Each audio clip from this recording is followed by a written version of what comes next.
once again, back once again, back once again, back once again, back once again with a beat. Let the bass kick. Jim Rome says, discipline is the bridge between goals and accomplishment. That's why we need to understand and apply wisdom in all things, mind, body, and soul. And this short podcast hopefully helps you do just that.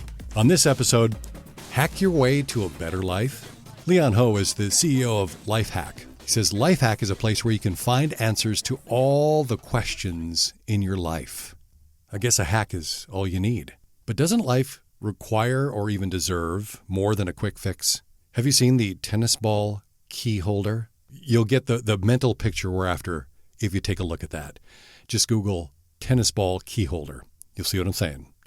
Some life hacks are not only creative, but downright handy. I would even go so far as calling this one pretty cute. I can appreciate not wasting time getting to an answer to a question, really. But Leon Ho's quote seems to perpetuate a growing mindset that there's a quick answer to every question. According to Ho, if you do have a question or problem, there's a hack for that. It may be very tempting to begin the new year with the mindset of shaving off some time and effort toward getting to where you want to be or where you want to go. Short, straight lines can be very appealing. But before we get all hack happy, let's consider a couple of truths from this concept that, if applied correctly, could be far more substantial than just getting a quick answer. Ignoring the fact that life is a journey, not a destination, I want to highlight the ideas of taking immediate action and that the impact of that action can be seen in a relatively short period of time. The main motivation toward taking immediate action and realizing the impact of that action, however long it may take, is the right life that I've discussed in other posts. If you go to wisdominallthings.com and under the resources there's the Right Life Manifesto if you want to read more about that.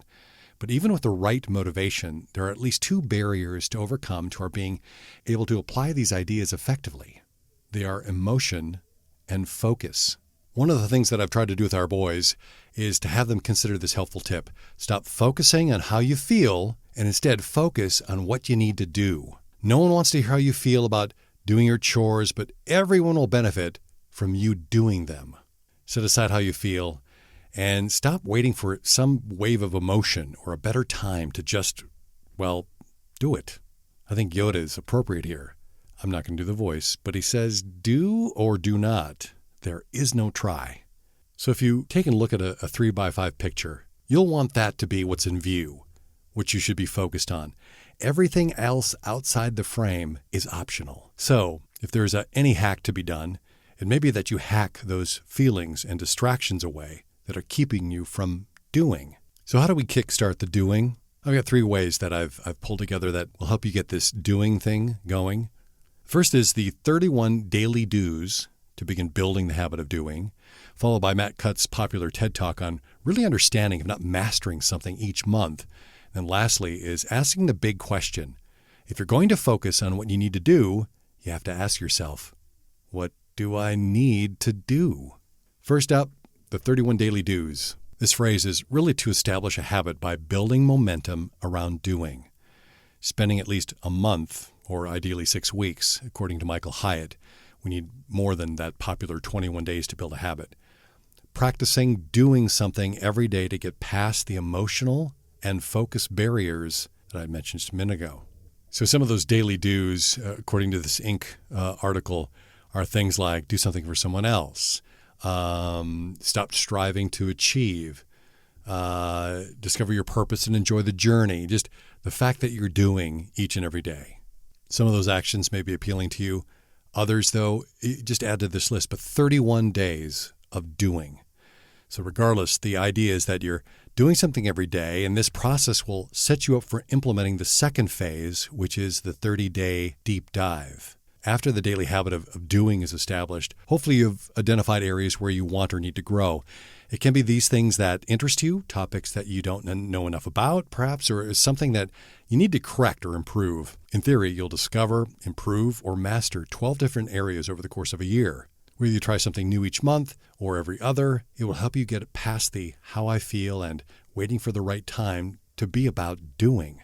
In another article, I explore the idea of deep work. You want to check that out at wisdominallthings.com through the application of the 5-hour rule that will provide more insight into this idea of this deep dive. But it gets back to Matt Kutz's TED Talk when he talked about just mastering something in 30 days and changing it up each month. So we've got the 31 daily do's that kind of lead into that monthly deep dive.